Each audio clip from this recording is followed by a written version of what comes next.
Okay. Wait. So if I got everything working well, we should have visuals, some music, and audio. Hello everyone, welcome today.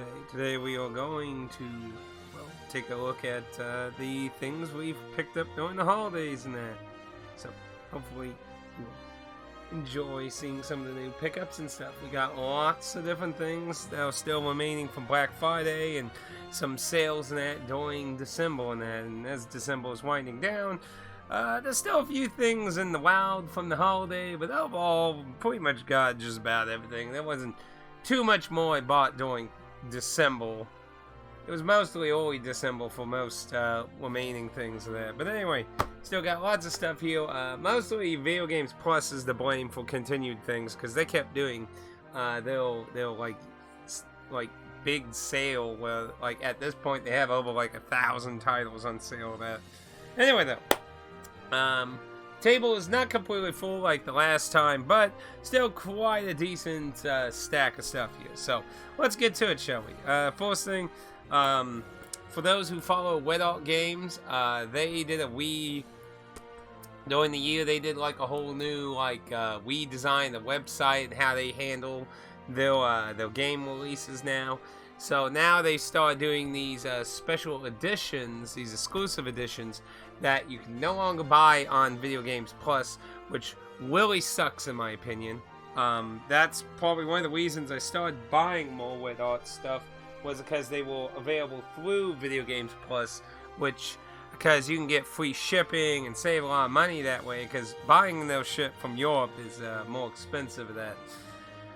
So they've forced me to kind of be picky about their exclusives again of that, so a bit of a shame of that, especially since when they're a really good one or something interesting, and then I have to like debate more about the more interesting ones. Obviously, if it's something really good, I'm getting it, but when it's kind of just not 100% sure, it's kind of but speaking of which, of iffy games, a lot of Wet Art games were on sale. So this is Pinkman Plus. This was a Wet Art game that was released, I think, about like 2 years or something ago, but it was like a single digit. Like, I think it was like $7 or something. So I was like, oh, I'll pick that up for that. That ain't too terrible. I mean, I think its original price was $19 for that, which I was like, no, that's not worth that, because it's a really like kind of lazy pixel game. The Binding of Isaacs, the newer version, which is WAP Twins or that.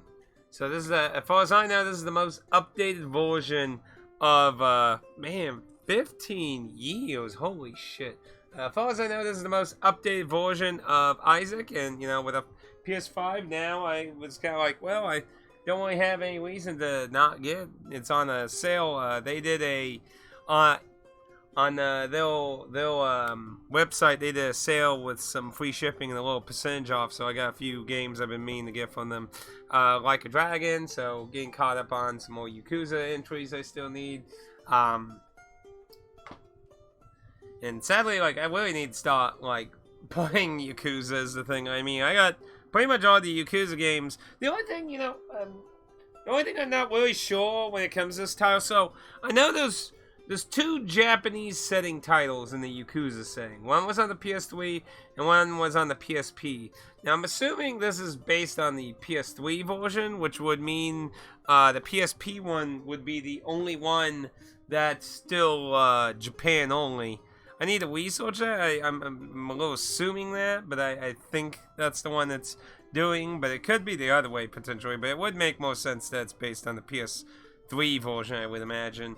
But I'd have to look into that. But yeah, I really need to start getting to the Yakuza, because I really want to play like the newer ones that are like fucking JRPGs. I'm so excited to be able to play those, like to the point where I just want to skip to them, be honest.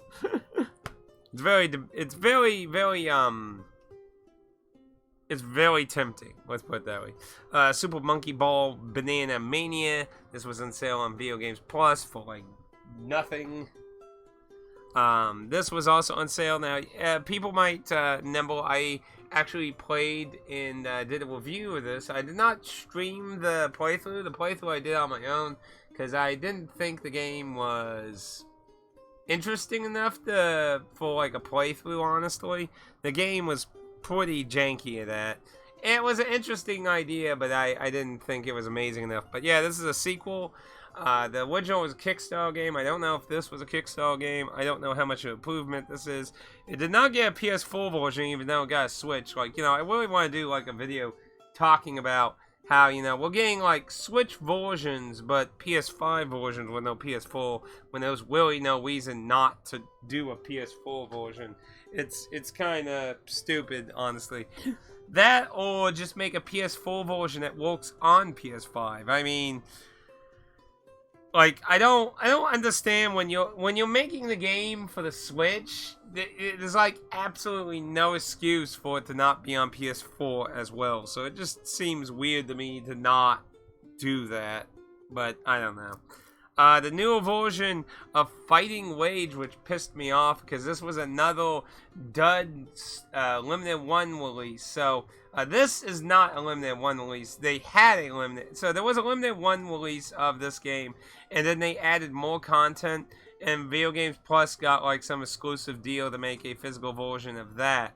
So the limited one version of this game is now worthless. So because this has more endings and content on it, so that's sadly a bit of a dud. I got that on a buy two get one free, so I kind of snagged that without having to really pay for it. So, but obviously I had to get some other games. New entry in the Mercenary series. This is a very Final Fantasy Tactics style series. I believe I have all of it now again. Another series I really need to get to. Oddly, I was surprised to see Persona 5 Tactica fucking got massively discounted by Video Games Plus during the holiday. So I'm wondering if it suffered the whole Persona 5 spin-off course again. For those who don't know, pretty much all the spin-offs for Persona 5 have not done well, which is a shame. Dancing and Q2 being probably the worst selling ones, which is a real shame. Because Q2, I'm sure, is a really good game. The dancing game, however, I can speak from personal experience that the dancing game is a real disappointment in that, like, those were really shitty games. Like, I don't know what the fuck they were thinking. I know what they're thinking. Too much freaking DLC. There was too much DLC for that shit, for the lack of content compared to the previous entry of that. So, a bit of a shame in that regard. This was a cheapo to fill the stocking, the Olympic game that Sega did. It was only like $3 or something. So, I was like, why not? I needed some to trigger the free shipping anyway, so might as well get something than nothing, right? Like when you're dealing with a website that you have to get to a certain threshold for free shipping, and you're like $2 to $5 off, and shipping's gonna be $5 to $9 depending who you're dealing with.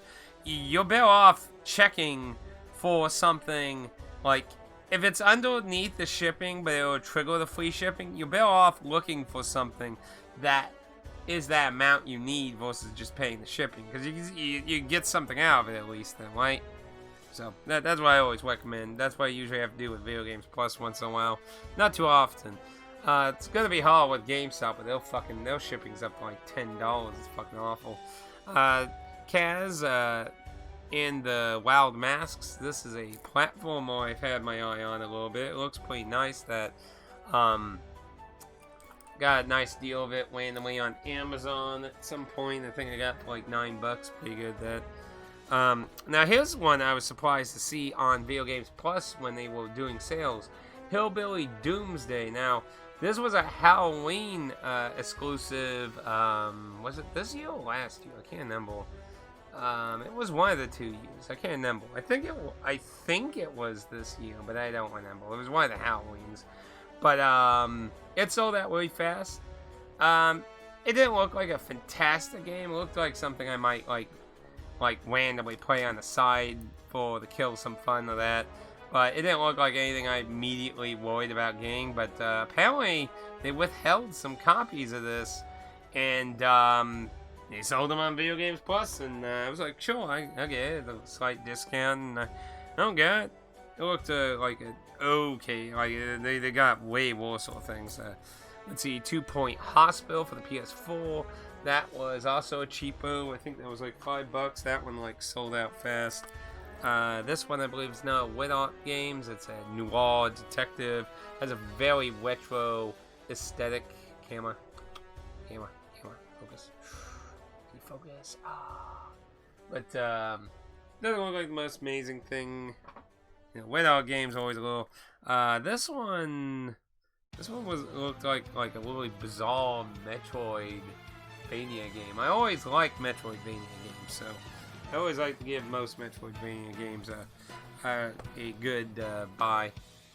Now this one was like also like a Metroidvania style game. Yeah, a 2D action Metroidvania game. Yeah, always like I said, I think it's pretty hard to really go bad with a Metroidvania game. Not impossible though. There's certainly all bad Metroidvania games, but usually good fun. A shmup game. This one was a bit older. That one took a while to get here. Okay. Got some more stuff here now. This was with trading in like all my packing material. Don't really know anything about it. It was just a random pick to get something. I try to get a few interesting things here and there when I do that. Now here's a really interesting PS3. This is the power version. I found this at GameStop of all things, which is really weird because they're not supposed to sell these. So it was very strange. I turned in copies of Wedball, which I got for like $9 and traded in for 22 credit. So I decided to buy this out of curiosity to see what kind of versions are on the disc for Does It Play, because I never heard of this release. I mean, we got F separate and then the 2 Symphonia games as a bundle. So this is a weird entry that has all 3 of them apparently. So I've never heard or seen this. Now, what's weird is, like I said, they're not supposed to sell these at GameStop. They're not supposed to sell other regions. They are supposed to throw them away, sadly, if for some reason they got them. So I went to see if I could buy it. And then the girl immediately said she can't sell it to me. And I said, well, if you're going to get rid of it, I'll take it, because I wanted to get it for test purposes. And then here's the cunning bitch thing she did. She went and said, oh, I could sell it to you then if you agree to. And I'm like, wait till get free in my head, but, so, stupid bitch. But, because it's such a bait and switch. Be like, oh no, I can't sell that to you, and then be like, oh well, I'll sell it to you now. I'll sell it to you for science. Anyone who's familiar with this game will probably cringe. Doctor Who. This game's been going up in price, and I actually won a pretty cheap bid. I think it was about $20. A lot of people have been selling this game for like 40 plus, so it wasn't too bad. Man, that case is pretty disgusting looking. It has a lot of yodeling on it. Might swap that one. And hey, Pad, how are you doing? Welcome. Just showing off all the new pickups of that. Now, we got I cringe at the state of the series now. You talking about Doctor Who, or are you talking about Tales? I'm not sure which of the two you popped in on. Because I just showed this interesting version of Tales here. I've never seen this. Have you ever seen this this PAL version? Out of curiosity, Pad? I've never seen this version. Because in America, we got the 2 Symphonias as one disc, and then F by itself. Doctor Who, yeah. I heard Doctor Who's pretty fucking awful nowadays. Yeah, I've never seen that, so I bought it for science for Does It Plays. So, hopefully they appreciate me losing $14 of credit. Luckily, it was on Microsoft's dime, so... but still, that was $14. I could put something else, but I thought it'd be interesting to see what version's on it. Because, I don't know, it might be a more updated version of the games compared to the American version, which could be interesting. So I did get... So these are both games I beat on the 360. Enchanted Arms for the PS3, and Eternal Sonata on the PS3. Now, both of these have new content that was only for the PS3 versions. These came out after the 360 versions. And Enchanted Arms actually recently got delisted, so I was like, $5. I'll buy that. Maybe one day I can use that as an excuse for a Wii play or something. Eternal Sonata is a little bit more interesting because it has more meaningful additional characters along with new added content to its ending. But overall, these two games aren't that hugely different. I'd say Eternal Sonata is the one that has a lot more differences compared to the original 360 version. But I saw both of them, and I just figured, why not buy them? I know I got the 360 versions, but they have new content. Could be an excuse for Wii play down the road one day. And on the upside, I'll have them in a better preserved weight, because the 360s, as we know, are piles of human garbage. Like, my goodness. I still think... I really would love to do a poll at what people think is the worst, like, by console, I mean, like, functionality of the console. Not the games on it, not who owns it, but its life, purpose, and, like, functionality and shit. Like, I've never seen some fucking thing die so fucking much. It's such a ridiculous piece of garbage. Anyway, moving on. Deathloop. This was on sale for $10 at GameStop. I thought this was a pretty interesting game, and hey, $10. Who can complain about that? That's cheap. You think the Wii U is worse? I've never heard of a Wii U really dying before. There was that weird, what was that thing? There was something that happened a few months ago where somebody, like, turned the Wii U on, and there was, like, something wrong with it. Like, what was it? Like, some kind of tonal battery or something? I'm not really sure. Yeah, like, I'm not talking about, like, with its games and stuff. I just mean, like, functionality. Like I don't know how anyone can pick anything but a 360. I mean, fucking, like, even awful shit like a Virtual Boy. Fuck, my Virtual Boy still fucking works. I've had 3 360s die. What a awful piece of garbage. Like, seriously. Like, I have dumpster consoles that fucking work, Bill.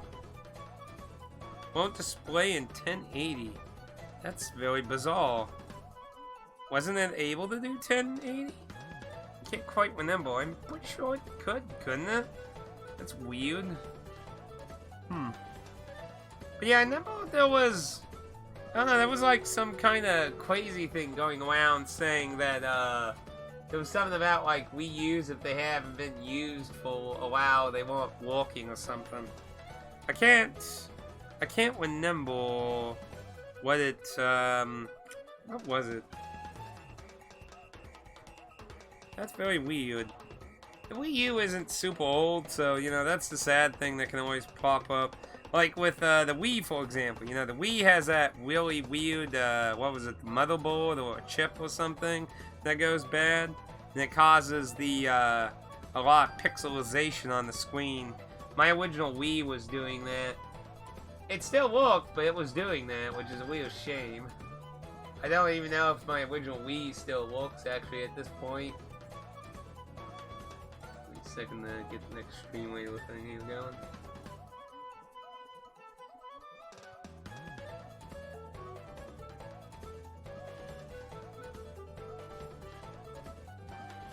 Pretty sure the capacitor went out, or they... Yeah, capacitors, man. I can tell you something I've always been worried about is as all newer consoles age, because our older consoles were actually built well for the most part. A lot of newer consoles are not, I don't really think, are built with longevity in mind.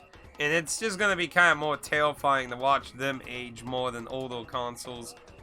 It's still funny how so many older consoles do fine, but like we're starting to see what was newer consoles.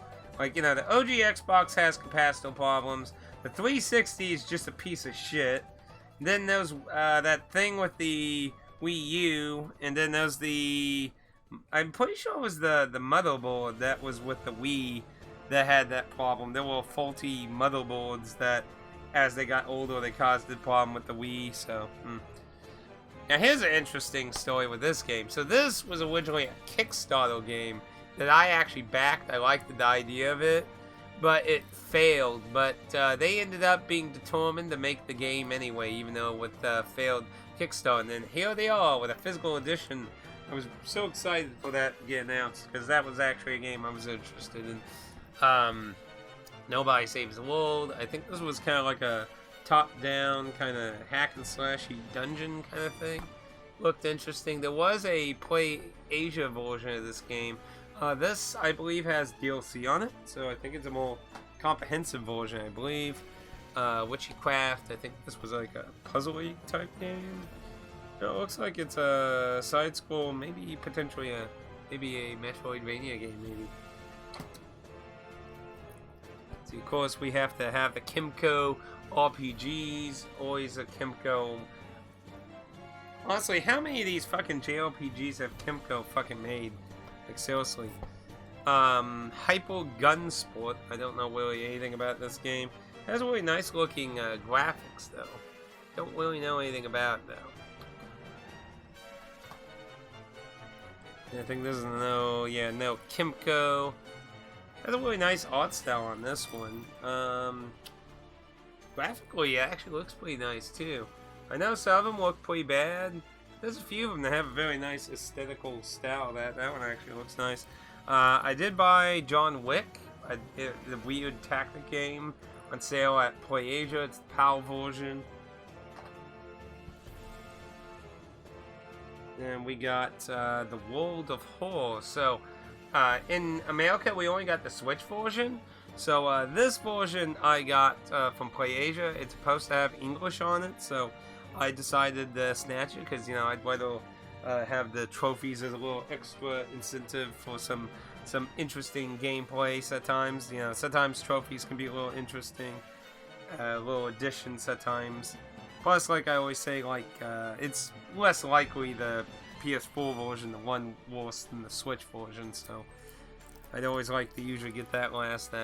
This is supposed to be like some kind of weird party game that Limited One Games did. Don't really know anything about it. Featuring over 400 movie clips.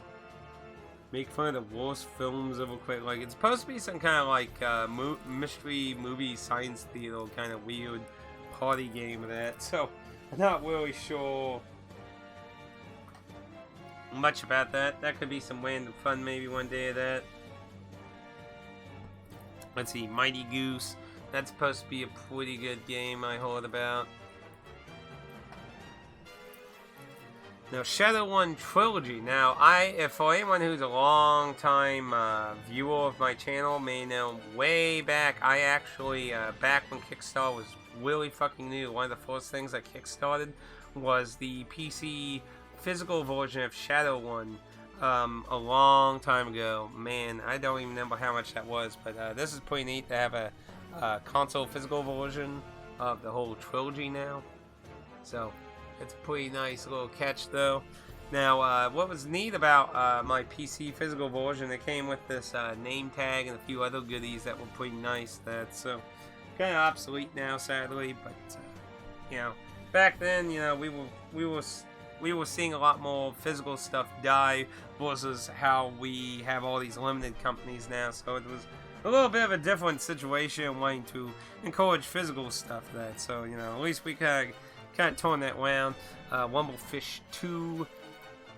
This is like a fighting game of that. I'm not really familiar with this one of that. So now, Full Throttle Remaster. Of course, you have some point and click adventuring of that. Yeah, always get some good quick adventures, right? You know. So how you doing today, by the way, Pat? How you doing? Now, this kind of pisses me off. This was a limited one, right? Yeah. Okay, so So, PlayAsia just announced a dual pack that has this and that new Atari Jump game with it. So, this is now obsolete. How much you want to bet Limited One gets that version, though? I'm going to buy the PlayAsia version. PlayAsia version of Limited One shit is usually cheaper. Like, I really wish Limited One would, like, really sit down and kind of think about their prices.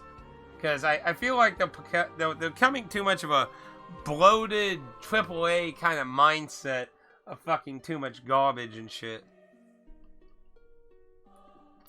I really wish they would sit down and kind of consider some of the prices more realistically. Because, I mean, like, these Kimco games and shit should be more like $19. Doing some soldering. What are you soldering? You fixing a console or something? I don't think I don't think I've heard you soldering before. That's interesting. That. Back during Black Friday, PlayAsia had a whole bunch of cheap Asian shit. So this is a Poi Poi like esports game. It was only like fucking $4. So I was like, okay, well, why not? There was a bunch of other stuff that was pretty cheap too, but most of them were things I already had. Let's go through a few oddity things here and some Switch stuff. Got a whole lot of PS4 and PS5 out of the way, so let's look at some other stuff. So, I believe this is the only 3DS thing today, and it's the Shin Tensei Strange Journey for the 3DS. This is supposed to have new content, and sadly, like several Atlas games that get redone, a different art style that a lot of people hate. I also heard the fucking new endings in this were not very well liked either. So, this is a mixed bag. It has more content, but, like, I've always thought of not really getting this when it was initially on sale a long time ago, but then it became really expensive, and then, like, maybe, like, I should get it. Like, it's at a reasonable price this time. Like, Video Games Plus been having them on sale randomly here and there. Fixing cables. I see. Now here, this was a very interesting deal that Video Games Plus did. So, Video Games Plus has been doing a lot of PS3 re-releases, getting a lot of reprints. So, Black Friday, they had this really interesting selection of 6 Sonic games. There was a bundle of 6 Sonic games, and basically you're getting them all for like... You're getting each one for about like $6 American dollars, I think, about there or that. But yeah, so all of these except for this one I already had. I had this on the 360, so again, kind of similar to the other ones. You know, I have it on a better system now. If there's any of these I want to play, because to be fair, I do think this was a lot better than the PS4 Switch Genesis collection. That has a lot more jank on it. So I think most versions of those games I would rather play on that, unless I want like the fast forward option or something. But all these other Sonic games, I never got Unleashed. I never got Generations. I never got Sonic 06 or Transformed or the original racing game. I never got any of these. These are all brand new, nice condition, and cheap. So can't really complain too much on that. Now, obviously, Sonic 06 being the one that most people would probably dud the most about. Hey, Dan. Because that's, you know, a pretty fucking awful game, but, you know, it lives on through meme culture, doesn't it? Forever, right? Forever it does. Let's see, so let's go through a stack of Switch stuff here, so... Let's see, we got the Super Whale stuff, the Tartarus Key. That was a Super Whale game, not familiar with it. Now, here's an interesting thing. So, this collection is from one developer. So, this is, I believe, 3 games. Yeah, it's 3 games. And this kind of thing is fantastic. I wish Limited One, like, Super Whale Games has been doing this with some of these more smaller games like this. And I think this is like the 4th title like this, where it has multiple games on a cartridge. And I wish we would see more of this, especially with Limited One. There's a lot of shit Limited One could do this with, and they don't, because they're greedy fuck faces. Anyway, so what's interesting about this title is all these titles were going to actually individually be for sale with Special Resolve Games, and they originally had them up and everything, and then for some reason they quietly shut down and refunded everyone. So I had a refund from it randomly in my email, and I was confused by it. And as far as I know, I haven't really looked into it, but as far as I know, nobody really knows what happened now. But I'm actually kind of glad, because that ended up being a very much better deal with that, having all three as one fucking price versus three separate fucking releases all for whatever the fuck prices they were. So I really wish companies were doing that more often with some of these games. It would be way nicer. But how you doing today, Dan? Welcome. Hopefully you're doing alright. Then the last one came with this bundle. I think this was like a kind of a, I think it had kind of like a Paper Mario stick, I know from the screenshots of that. But I'm not familiar with that one either, but it was very colorful. It's like on an island. It's very nice. Now, this one is a weird card game that's supposed to take place in the Isaac universe. It's very weird. But I've been waiting on it for a while. Like I said, the website had a Black Friday deal thing where you got a discount and free shipping and that. So I took the opportunity to get that. I've been waiting to get for quite a while. A collection of shmup games. This was a limited one. Looks like it has 4 games. These are probably games that Pad is probably familiar with, I imagine. Sound and visual modes included. But yeah, I'm not familiar with any of these titles, but these are probably something Pad is familiar with. So, 4 titles, not too bad. It's kind of shocking, you know, Limited One did a bundle, holy crap. They didn't sell them all for $30 each? Fuck. Now, here is a PlayAsia title. It's a very pixelated adventure-looking game. It was on sale, looked interesting, snagged it. Like I said, those English Asian versions, the longer you wait, you know, you take a risk of them selling out and then never fucking getting it, sadly. That's kind of the course with those. And then they usually go up in price. You know that game I played during Halloween, live stream? That game is so outrageously expensive on eBay now. It's fucking ridiculous. Mega Drive games. Ooh, interesting. Yeah, like that live stream horror game I played on the Switch, that was pretty bare bones. Wasn't really the most exciting thing in the world, and the fan service was pretty weird. Like, I'm not against fan servicey games, but I don't know, that was pretty low tier fan service to me. Maybe I have a much higher opinion of fan service than that. Don't burn yourself, man. Don't burn yourself.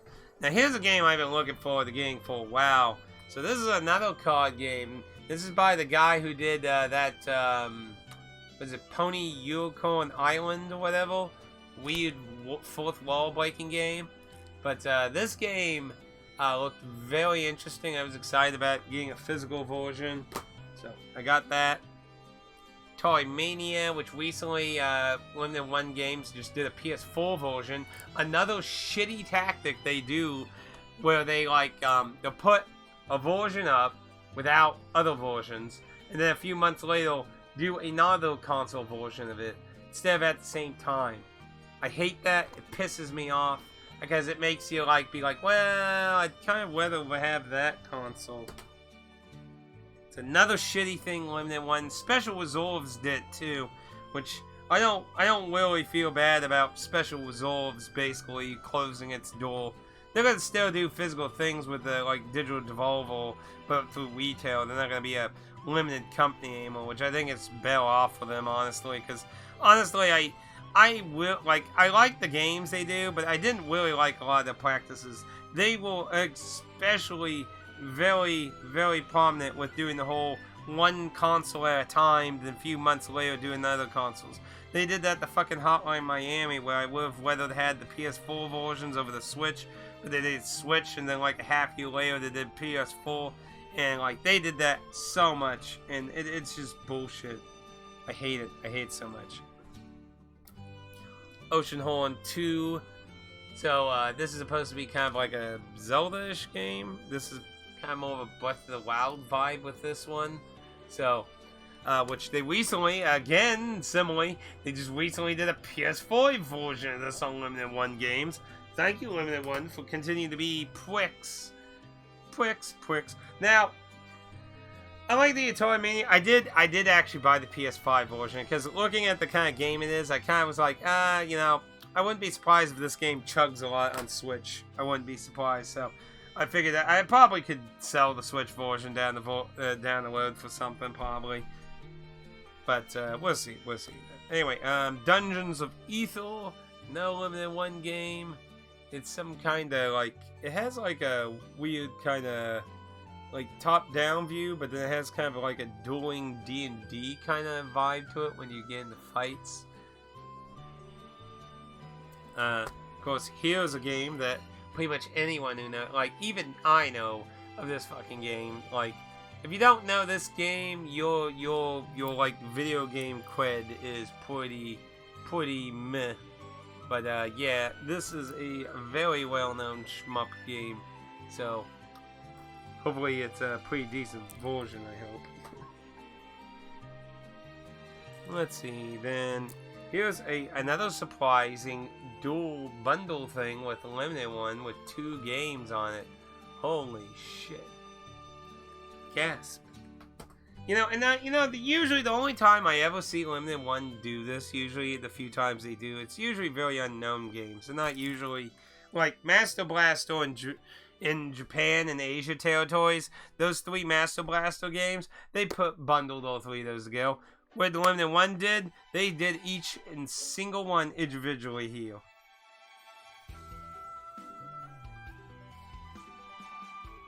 You doing a New Year's stream? I might. It kind of depends. If I do, I'm probably going to be hopping around in VR. But I might. What I'm thinking of maybe doing is like playing something more in the morning time frame, and then probably hang out with some friends and shit in VR. I might live stream some of that maybe. Kind of depends. We'll have to see though. But yeah, I'll probably play something in the morning, probably. See, I've had this idea that I've been wanting to do for New Year's, but it kind of got like sidetracked because of all the fucking overtime and the Elden Rings playthrough. So I've been kind of debating on whether I want to do it this year. But if I do, it's going to be adding another game to my plate. But from what I understand, it's not a super long game, so it probably wouldn't be that big of a deal. So, because, you know, I usually like playing musical games for like New Year's and such like that, Memorial Day and that. Like, that's kind of what I've done a lot of times in the past, so. But no special reserve Serious Sam collection for the Switch. This is supposed to be a big collection of all kinds of Serious Sams. It does not tell you on the back, sadly. It just shows some generic pictures. So far, as far as I understand, this is the only physical version that has the most modern Serious Sam game. And it's a shame it's only on Switch. They didn't even do a PS5 version. It's a real shame. I really hope it runs okay on this thing. Because, I mean, I don't know, like, I know there's good, like, Neo Automata and Dragon Quest XI are really good on Switch. They did a fantastic job, but, you know, not all games get ported equally, so. Now, Call of the Lamb. So, Call of the Lamb was another controversial title from Special Reserve Games, where a lot of promises were made and not kept, and it did get retail versions, and I did get the Switch version because obviously I didn't have a PS5 version when it came out, and I really debated about it, to be honest. Because on one hand, yes, I would prefer to actually play this on the PS5 more, but I didn't have a PS5, and I actually was very interested in the game and didn't know when I would get a PS5. So I got the Switch version eventually. I waited a little while because I tried, like, similar to like Limited One games. I tried to bundle the ship together to save on shipping, which is why it took so fucking long for me to get. But when they announced that they were doing a retail version, which is on sale now, like if I want the PS5 version, I can get it for like $17, and I don't think it's gonna be that much different, because the promise to have the fucking DLC on this thing was kept. The only thing is you gotta buy it. Oh, it's the DLC's technically there. You just gotta buy it to unlock it. Thanks a lot, you fuckos. You might as not had it on there.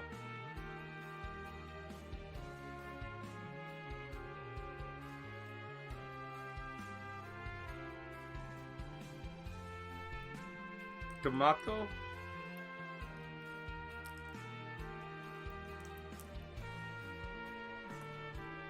Wait, what?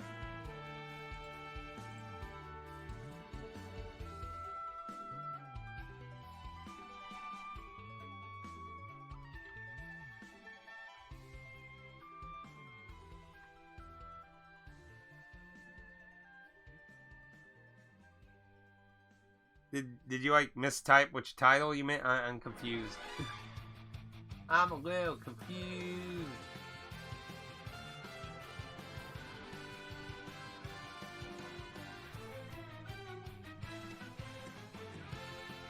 Tomato good on Switch? Oh, Neo Automata. Yes, I heard very good things about Neo. Now, I have not played it personally. But Neo Automata, I had heard very good things. Tomato. Neo Automata. But yeah, Neo Automata had very good, like, I heard it's very good build. I hear it works very well and everything. So, it's very nice. I've been meaning to actually want to get a copy if I find it for a good price, because it has the DLC built into it too, so it's a more comprehensive version too. So down the road there'll be preserving on that, you know. So I would like to get a copy of it, but I have heard good things about it. Now obviously it's not going to hold up completely to the PS4 version. It obviously had to make sacrifices, but I heard it is really good. I did not hear any real complaints about it. I could look at the Does It Plays, because I'm sure somebody did a report on it. But yeah, Neo Automata. Neo Automata, not tomato. But yeah, has the DLC, it's complete and everything. They didn't fuck it up that bad. I mean, like I said, I'm sure there's some things scaled back, but like as in being playable. Honestly, when they announced that Switch version, I thought it was gonna suck. I really did. I didn't think they would be able to do it. I thought it was gonna be like the impossible. Dragon Quest XI was one thing, you know, that's a turn-based RPG, but this gigantic, beautiful-looking action hack-and-slash game with all kinds of graphical effects, I was like, I'm just really,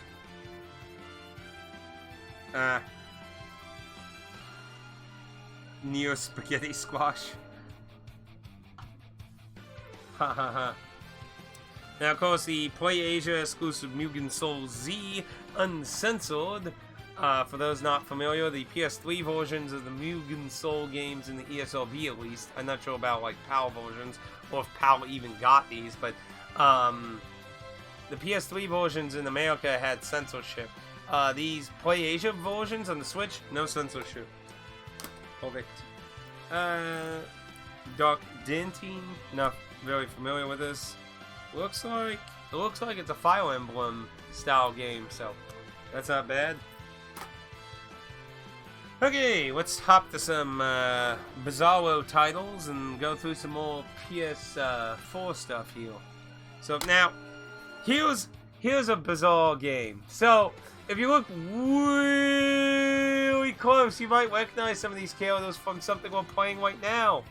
So I wanted to look up a song for something from Higurashi, and I found so much OST music for the game, and that was really confused because, you know, it's an 8-chapter thing. Why is there like 100-something OST songs? Like, we haven't even heard maybe like 30 songs from this fucking game. So I was like, why is there so much fucking music? So apparently, different releases of the game have the novel games have had completely different OSTs. Like the original release had a bunch of copyright-free shit. Then the version we're playing on GOG had a bunch of new shit, and then some of the console versions have completely different OSTs. So that was really bizarre. But when I was reading an article about the music differences between different versions, they mentioned this PSP game that I was like, oh, there's a Higurashi spin-off game. So this is a beat-em-up fighting game. A Smash Brothers Higurashi spin-off game of a visual novel. Like, now that, like, did you ever expect that? And if you turn around, you'll see chibi versions of many characters that we've met in the visual novel now. So, it's just like, what the hell? It even has the fucking, the detective police officer guy there. Like, I don't even know what kind of story or whatever this game works, but yeah, it was not expensive, so it's complete in that. So we might pop that in sometime after we finish Higurashi for lols. Well, that's a gigantic visual novel that probably has crap loads of music. This, like, I think at most we might have barely heard 20 different soundtracks, and that's probably if we're generous and count like sounds like the bug sounds in nature. Like, there's not, like, we're in chapter 6. There's 2 more chapters left, and while they've been adding newer songs, but it was like there has not been even 50 fucking songs. But yeah, it just like, it was kind of weird to learn of a weird fighting game spin-off on the PSP. So yeah, I bought that really easily off eBay for like $10. It came with Valkyrie Profile 2, which you might be like, well, why didn't you just find one cheaper by itself? Well, that was the cheaper one. Other ones actually costed more by itself. So I was like, oh, free spare PSP case in the game I want. So. Because I already have, you know, obviously the ESRB version of Valkyrie Profile 2. And I have a Japanese version I got from Jimmy for free as well the last time I got a package from him. So, yeah, just kind of random on that. But yeah, I was just, that was kind of weird. Like, Higurashi is going to be a hell of a review. That one's going to be one of those big, I'm going to have to do a lot of research, ain't I, kind of things. Anyway, some stuff. From when I visited my sister in the last area they lived. They just moved, so I actually got a Dreamcast game for $14.99, Silver Zero Loose.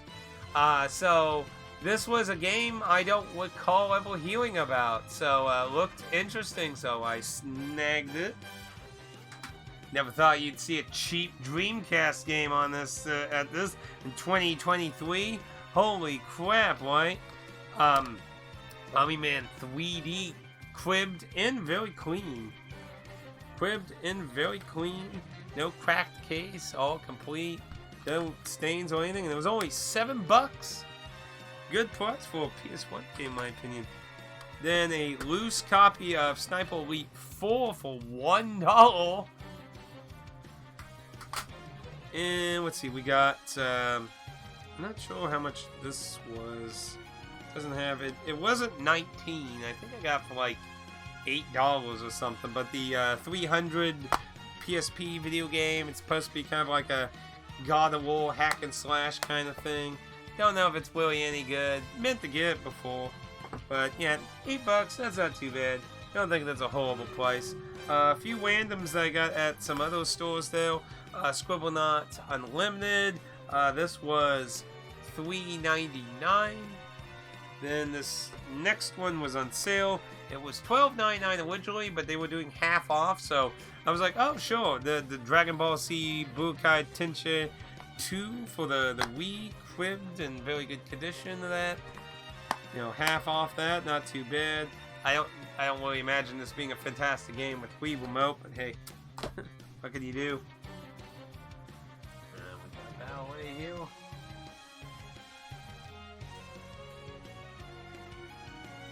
Then, oddly, I was kind of surprised to find some imports. A One Piece PS2 game I got for $10. It's complete. And there was another Japanese one here. This, I think, is supposed to be part of that one Capcom kind of Dynasty Warriors game series. We got, like, one entry of it in America, if I remember correctly. And I think that was it. Give me 1 second here.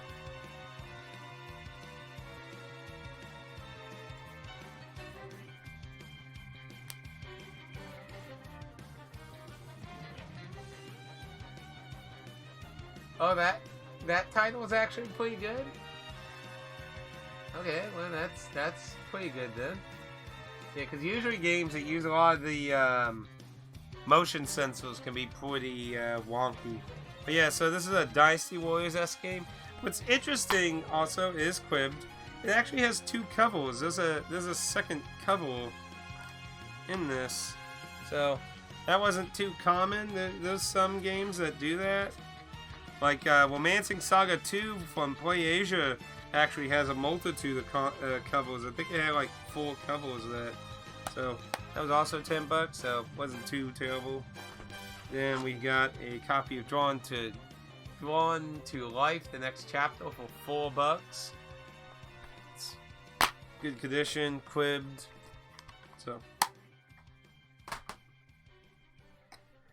And we'll save those a little bit later here. So let's move on. We still got quite a bit to go here. Still got quite a bit. Pretty soon these videos are going to be Josh on his computer going through a list of downloads. Nah. Honestly, when we get to the point in the game industry where this is basically doesn't exist anymore, which I don't think is going to be anytime very soon. Yes, each generation we're going to get more and more downloads, but as long as there's people who want physical stuff to a certain capacity, I don't think they're going to die. And with limited companies spurring on more physical sales, I think it'll help extend it.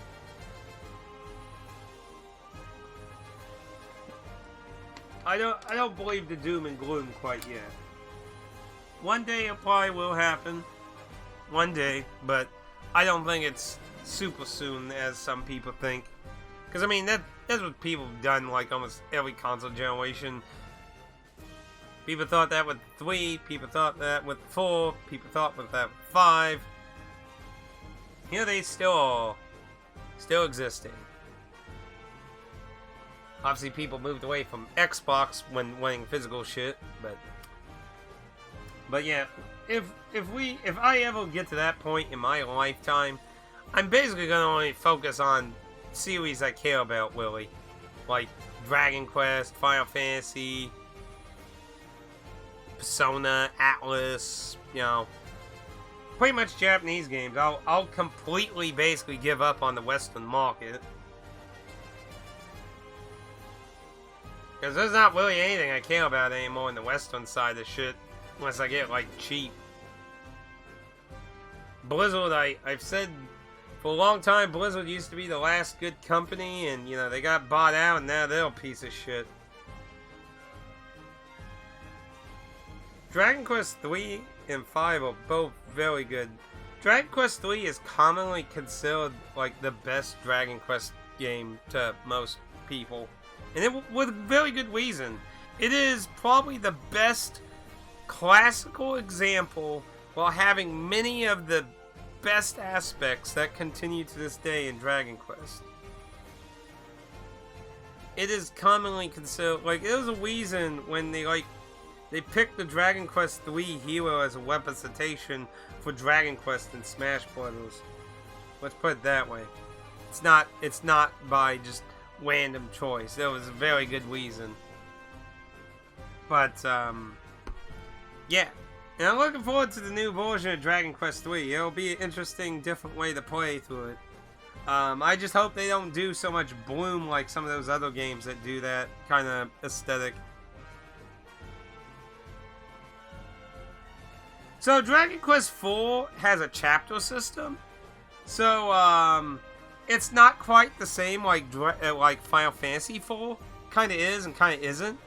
So it does feature, you know, switching party members, but it's more like a scenario system versus like, you know, you go to the next plot point in Final Fantasy IV and X character gets killed off and X character joins you, or X character does a sacrifice and causes them to leave the party, and XX characters join you in your rebellion, you know.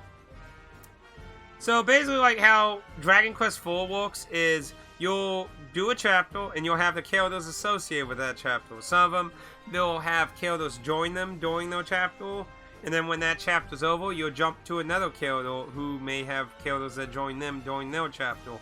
But generally, you know, you just have the characters that are in that chapter. Then, by the end, you'll get all the characters to join as one. So the idea is you're basically playing every character as a main character themselves, and then they all meet up and you do the end game. So it's kind of an interesting way.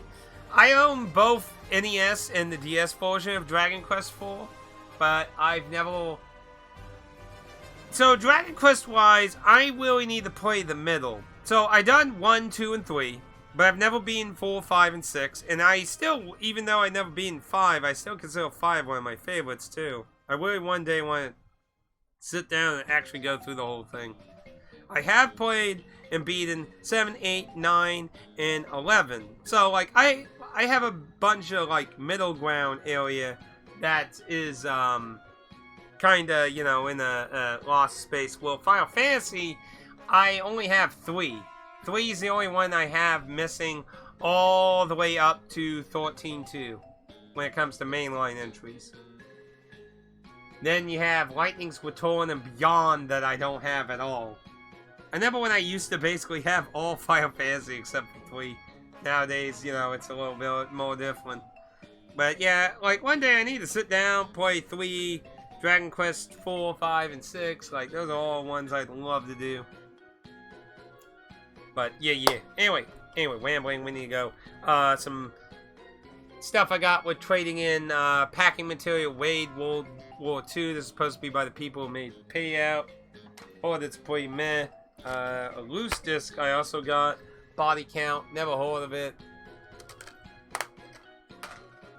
Let's see. The PS4 version of Turnip Boy, Tax Evasion. Wizen, which was like $5 on GameStop's website during the sale. The PS4 version of Astronauts. So basically what I did with this and the Turnip Boy thing, I basically exchanged them with my Switch versions. Because if you remember, I had Switch versions of those.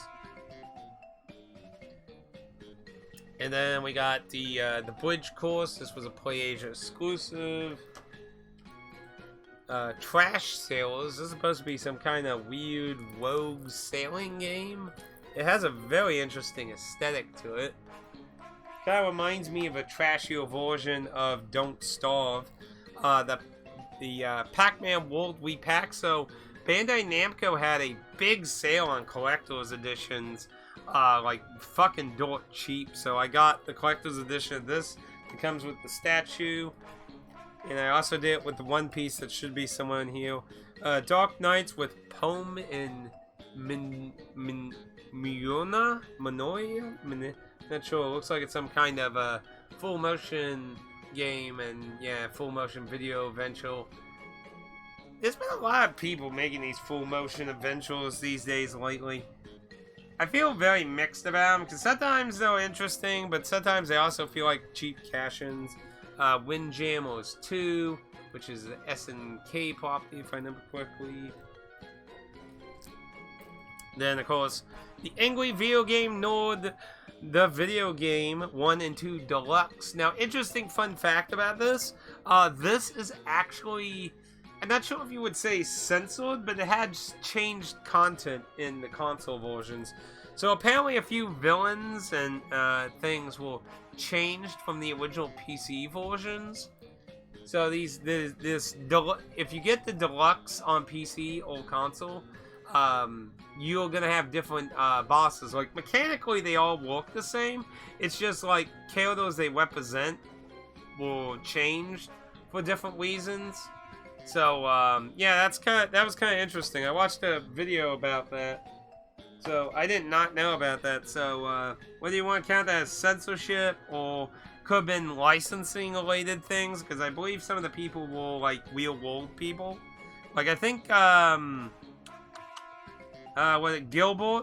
I think Gilbert was changed if I remember correctly. I can't remember. He's in one of the two versions. He's either in the deluxe or in the original version. I don't know. It's been a while since I saw that video. I just remember those differences. I believe this is like a interesting like side scroll thing. Not really familiar with it. It has very interesting aesthetics. Can't really see the pictures, though. Pretty dark on this. Now here's a game I got on sale from Walmart actually. 41 hours. So this is a weird FPS. So let me read this. First-person shooter that follows Ethan in the search for his lost wife. Master devices and superhuman abilities, telekinesis and time manipulation and cloaking. Portals for teleportation through space-time continuum. Mind-numbing puzzles, zombies, and solving puzzles. Like, so that sounds like really interesting. I looked up that it's not. This kind of makes me feel like this is like a modern. What was that game I always praised on the 360 as an FPS for being really weird? Like it's a time-hopping game through wars. Darkest Days, I think it was called. So like this is like, ooh, this could be like a more modern kind of janky Darkest Days kind of thing. So I got that pretty cheap. Speaking of censorship, have you seen the whole mess about AI? Oh boy, you know that's a funny topic. So you know, on one hand, I'm not really a fan, but on another hand, I'm not really a big fan of most of the normal translations we're getting for anime. So it's kind of like a lose-lose either way. So, do we accept the AI translations and screw over the fuckers that don't care about wanting to do accurate translations and insert stupid garbage? Or do we, it's like, it's a lose-lose, really. But, you know, I have to say it's karma on them, though, you know, when they done such a, because it's really sad to see in a way that a lot of people are like, yeah, bring on the AI generation, fuck, like, anime fans have such a disdain for modern translators now that they're welcoming the AI translating because it's that bad these days. And they brought it on themselves, in my opinion.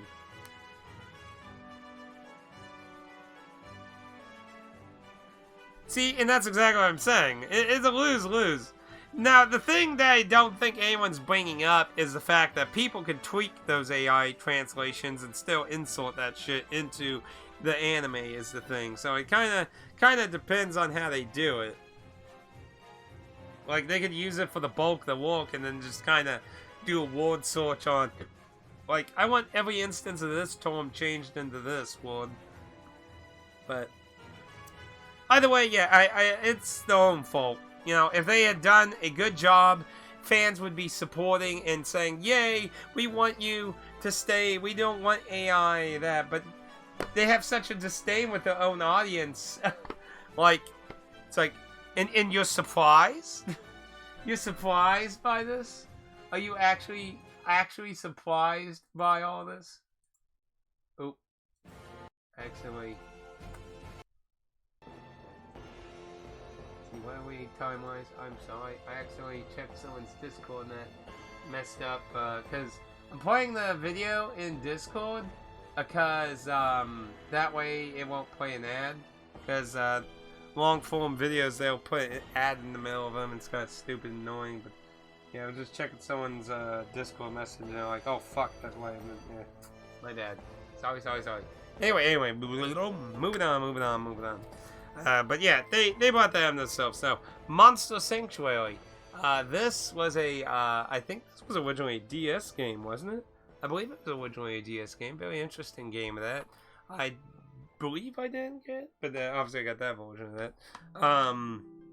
Escape from Life Inc. I mentioned this game to Pad before as a game I bought one time when talking about Wet Art games.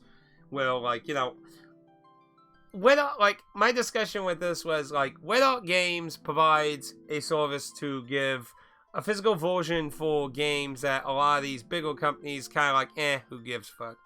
You know, when the title's interesting, I could be interested in it. When it's very generic and blah, like so this is like a Lost Viking thing. So you play as a deer, an eagle, and a fish with legs. And you have to escape this science test facility in a very Lost Vikings. Now, graphically, it looks very poor, but like the idea of the puzzles and stuff seemed fun. So I gave, like, that one, it's the kind of game I gave a shot to. So, if you can be interesting enough, see, could be, but then you change, he's a kind, warm-hearted person with a big heart, so he's a... Yeah, I'm just saying, like, if they want to keep putting that kind of stuff in, they technically can still do it, is my point. The One Piece Odyssey, again, got the limited edition, and I think it was like $20, came with a giant One Piece statue, so... That was they must have made way too many copies of the limited editions. A limited one game, not really familiar with this one. Now this one is supposed to be a hardcore fucking retro throwback. It's supposed to have a bunch of like alternate endings and shit. Like this is supposed to be actually really fucking good. I've heard a lot of good things from this game. I heard like, you like NES shit? Buy that. That's what I've heard.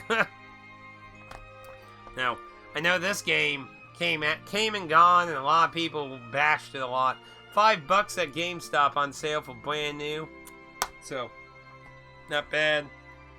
Gungrave, the Ghoul.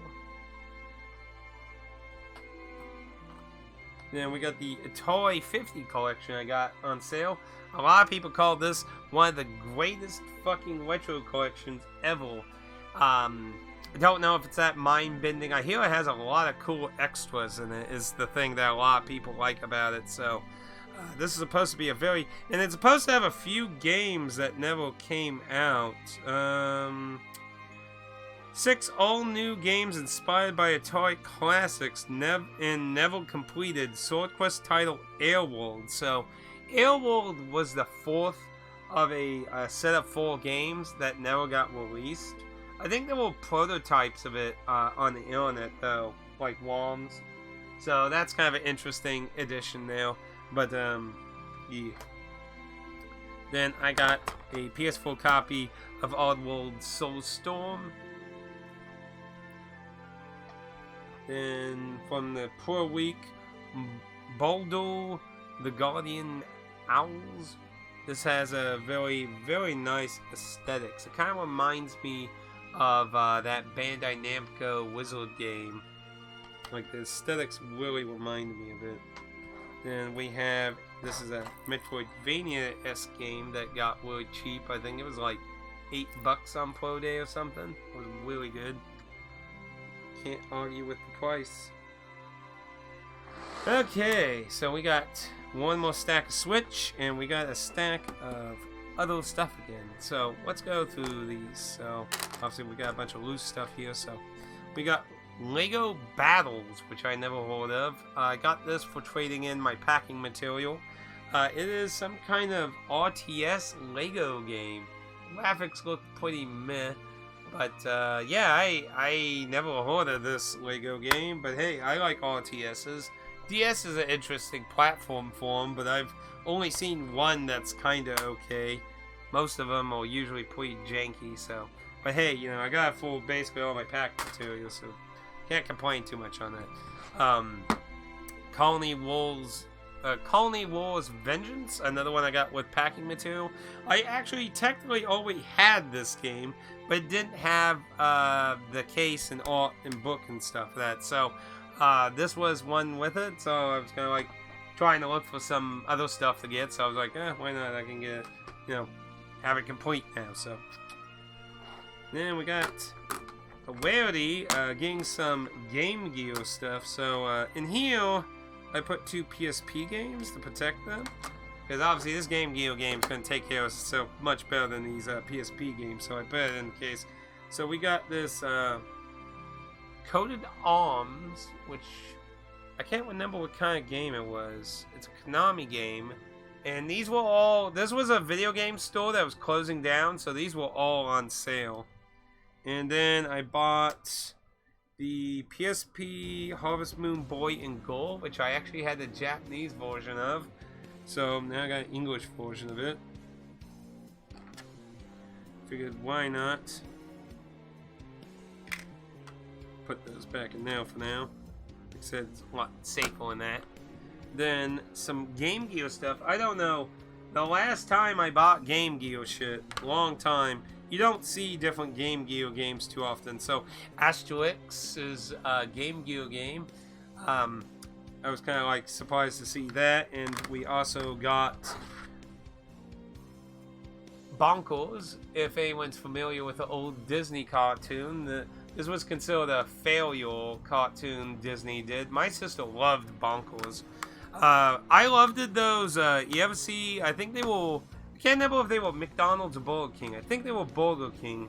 The toys, they had these little cars with the characters.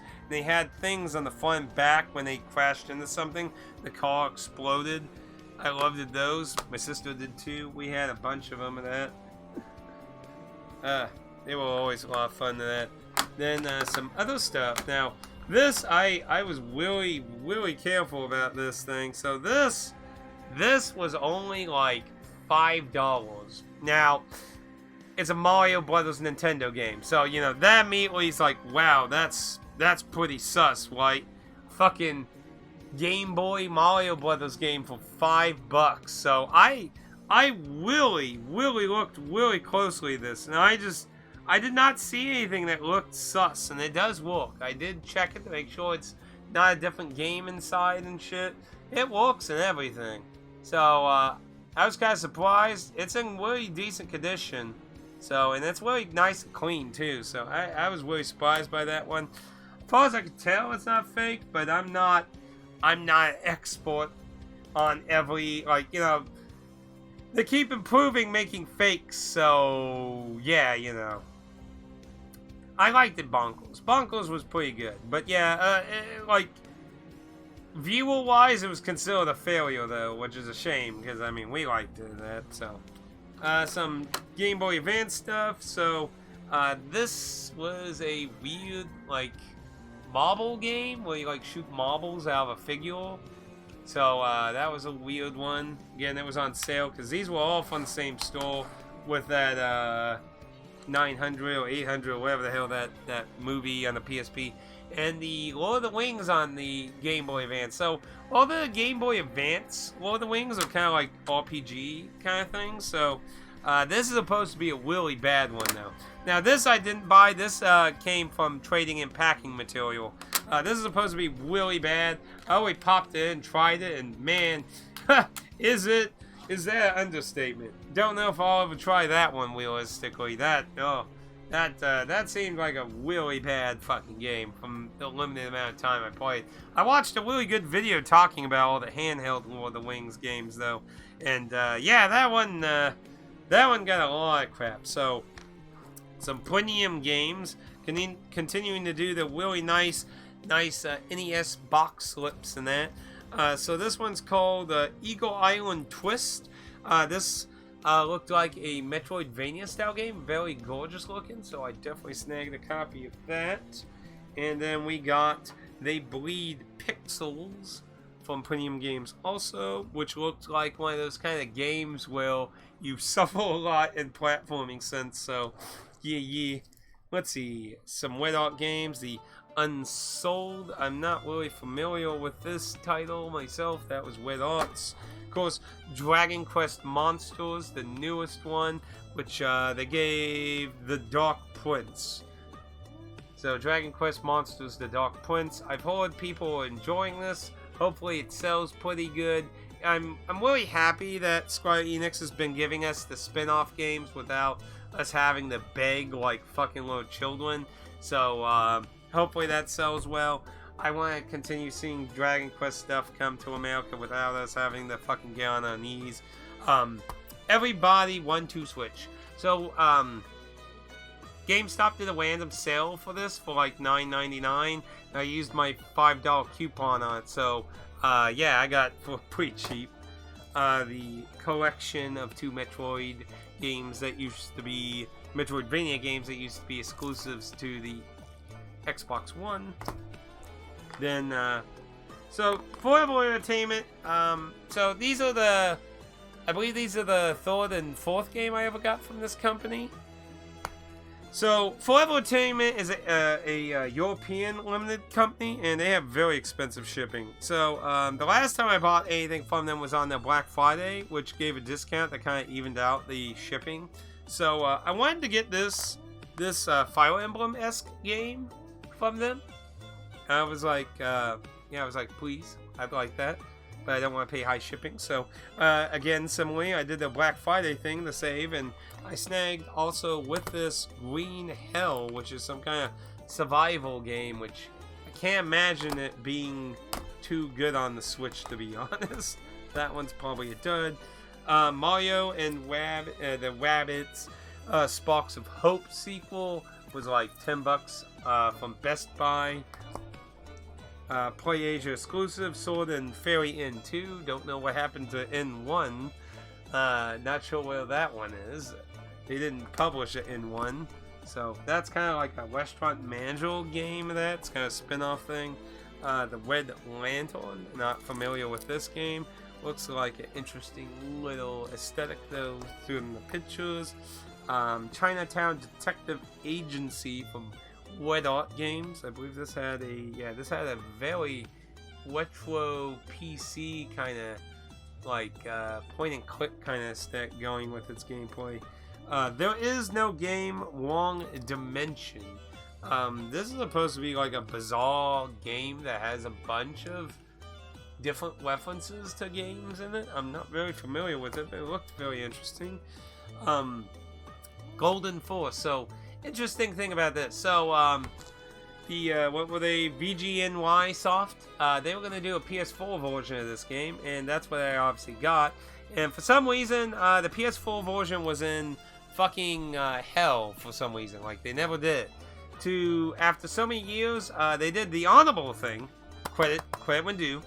They gave the honorable thing to give everyone the option to get their money back without you begging for it. They let you know, hey, we are going to refund you, but we want to know whether you want your money back or whether you would like to do something else. So I asked, because they had Switch version still, so can I swap that with the Switch version? Gave me Switch version. So good on you for being actually nice to your people and shit, making that very well-known people in it.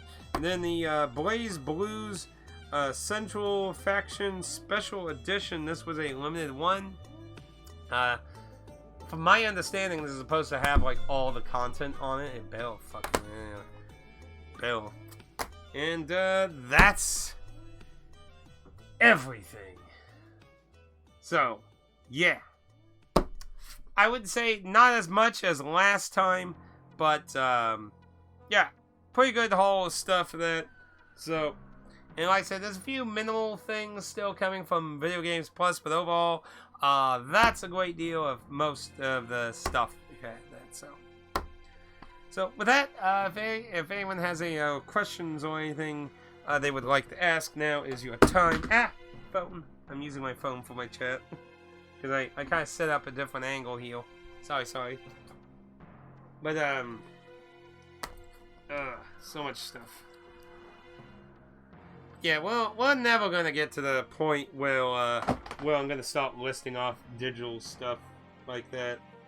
I'm not gonna do that. That's not happening.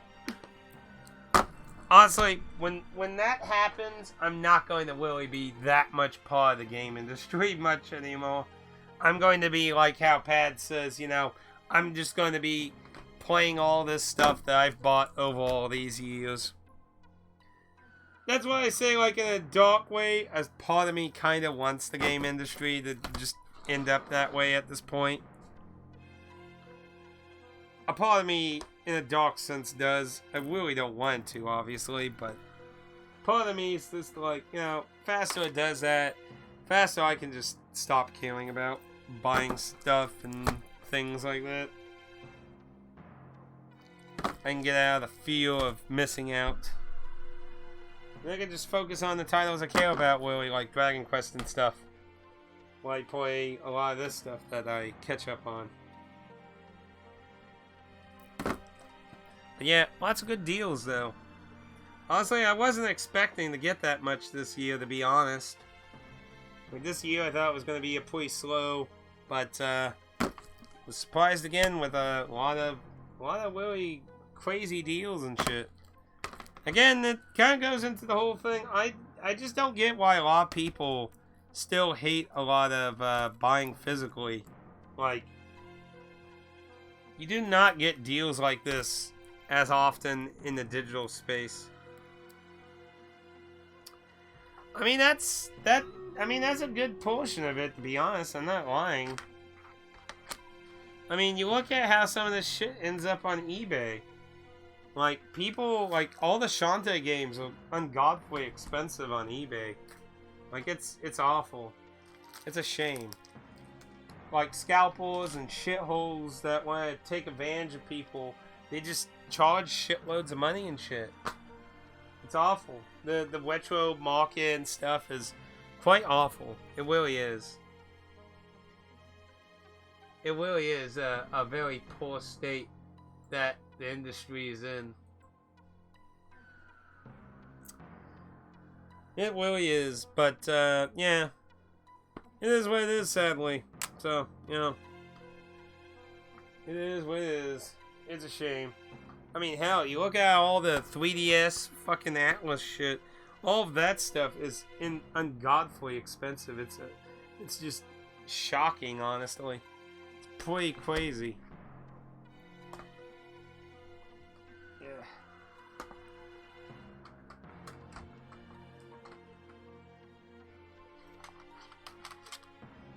What a surprised got a Dreamcast game that cheap, though. I was really surprised by that. It was like $15 for a fucking Dreamcast game? Japanese Dreamcast game? Wow. I was like, holy shit. That really surprised me. Pretty good haul. I'm really excited to try this out. Like, would you ever, like, out of all the kind of spin-off games that a game could do, would you ever expect a visual novel to do a fighting game? Out of all the kind of things it could possibly do, would you, like, I would probably, like, expect some kind of simulation game, like, I don't know, maybe one a store or something, I don't know, like a fucking fighting game. That just seems so, especially considering what's going on in the story that we still don't even fully understand. Oh, man. But yeah, I'm very interested in trying this thing out after Chapter 8 as, like, some random stream. I'm very curious about it. It's very, very odd title. But, that's pretty much it. That's all stuff today. And if nobody has any questions or anything, then I'd like to thank Dan and Pad for hopping in today. And hopefully you all see some interesting stuff you never saw, heard of, or stuff to check out. Like, that's what I always like about my channel, is introducing people to unknown and strange titles, especially ones that are good, of course. I always like doing that. Always love when I show people something I think is a really good title that is not very well known of that. So, but yeah, I got a lot more crap to add to my master list. That I still got some stuff from my old pickups video I still need to add. I got about half of those added to my list, so now I add this to all that. So I'm gonna have to pick a day and get some more of that added to my master list. Yeah. Anyway, though, thank you for joining, everyone. Until next time, I hope everyone enjoyed, and I'll see you all another time, another day, somewhere out there in the Ethernet. And I am, as for like a quick update on things going on, so obviously, we got New Year's coming up. I do have New Year's off. I go back to work on the 2nd. So I'll be going back to work on the 2nd. So we do not know what overtime's going to look like. Could be anything. We could be a little here and there, or it could get really bad like it used to. As long as it's not like COVID, though. So if it's like the normal, it'll be like up to July. If we're lucky, though, it won't be too much and just be occasional days. So we'll have to see how it goes. I do have a week that I have to use before March because I carried it over. So I'm probably going to spend January kind of gauging what overtime's going to be like. If overtime's going to start getting harsh, I'm going to obviously use that week to do a bunch of half days, and that'll give, that'll get me out of 2 months basically. So, but other than that, I'll have to work some. So depending on how it is, I might try to split up some of that. But obviously, like I said, I gotta use it by the end of March, so I only have 3 months. So it's more likely I'm gonna probably work a little overtime in January, or all the overtime in January, and take the next 2 months doing half days on Thursdays. So we'll have to see how that goes, though. That can vary a lot. That I'm hoping it'll just be slow, and then maybe we can just I don't know, have a nice few days off of that. Like I said, I gotta use that before the end of March, so that's how long you got to do with a carryover week. So we'll have to see that. Have to see. Otherwise, I am working on Metro Odyssey 2.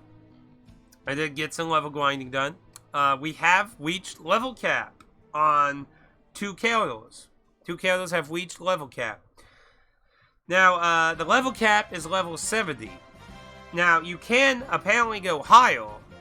And to do that, you have to retire the character and make a new character. The apprentice that will replace them.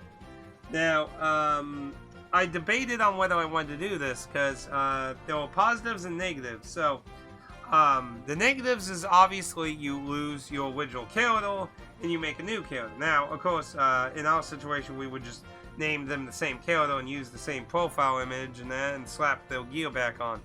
Now, when they're level 70 and you retire them, they will start at, the apprentice will start at level 30, and they will have additional extra skill points, and they can level up 1 more level than what their max level was. So it was 70, so they could max up to 71, and then you have to do it again to get to 72, and then again to 73, and obviously it would be nice to level them up more, but the fastest way that I can find to level up in the game is to fight the bosses again. And to fight the bosses quickly again, you have to sleep for 14 days. And 14 days is about like 4,000 money, which, I mean, if you consider the money I have right now, I can do that about 5 times and then have no money.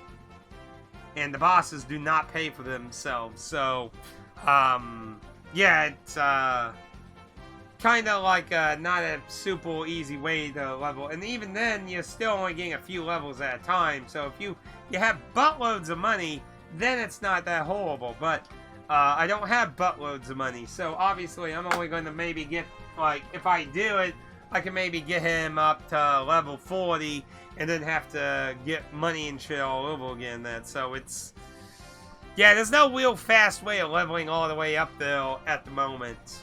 It's going to be time consuming. So, I did take a glance at recommendations of whether it's worth doing the increased max level. And from what I read, it is not necessary to level up higher if you're just doing the base game. If you're going to do the extra super boss shit, then that can be different, obviously. You do miss out on extra skill points because by doing the retirement, you do get actually more skill points than you have levels. So you do get some extra skill points that way. And of course, with higher, because you can go all the way to 99, which is mainly the problem, because you get you have to get the max level, retire, and do it again with 1 more level, and then again and again and again from level 30 to get all the way to 99. obviously, and you gotta do that pull corridor. I tested it.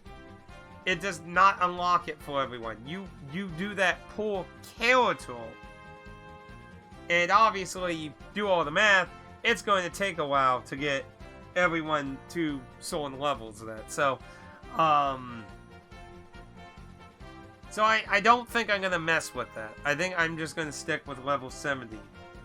So, because I think it's going to be too long to really get anywhere with it, to be honest. I mean, just getting back to 71 is going to be a chore, let alone doing it multiple other times for more levels. So, it's obviously neat for, like, doing a very completionist, super boss kind of thing, but, yeah, it's kind of sucky in the sense of, just finishing the game. So, I'm gonna try and level up, some of the other characters a bit more. That's what I'm working on right now.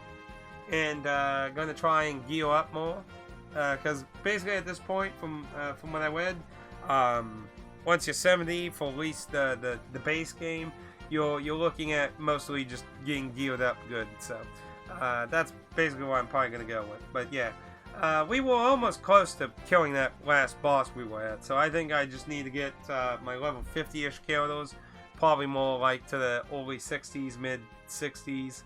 Or preferably 70, obviously. And we'll probably have a vastly better time on that.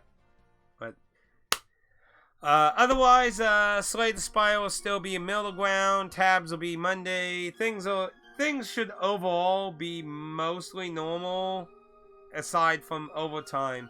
Now, if overtime does become a problem in the new year, especially after I'm done with 1 week, because I'm going to try and be saving my vacation, because I might potentially be going to Japan next year, maybe. It kind of depends on some things. But if overtime becomes a problem, what I will probably do is we will focus on finishing Higurashi and get that done, and take maybe a momentary break to maybe focus on Slay the Spire a bit. And after a few rounds of that, then I might go to something else, or try to use the opportunity to fit. Because, I mean, like I said, we do have, like, Arena to finish up, and a few other projects that been needing to get finished up. So I might take the opportunity to work on that if overtime ends up being a problem, and put viewer vote to the side for a little bit. But after a little work, we'll definitely get some caught up time on the viewer choice too. So we'll see. It depends, but I'll try to continue both things.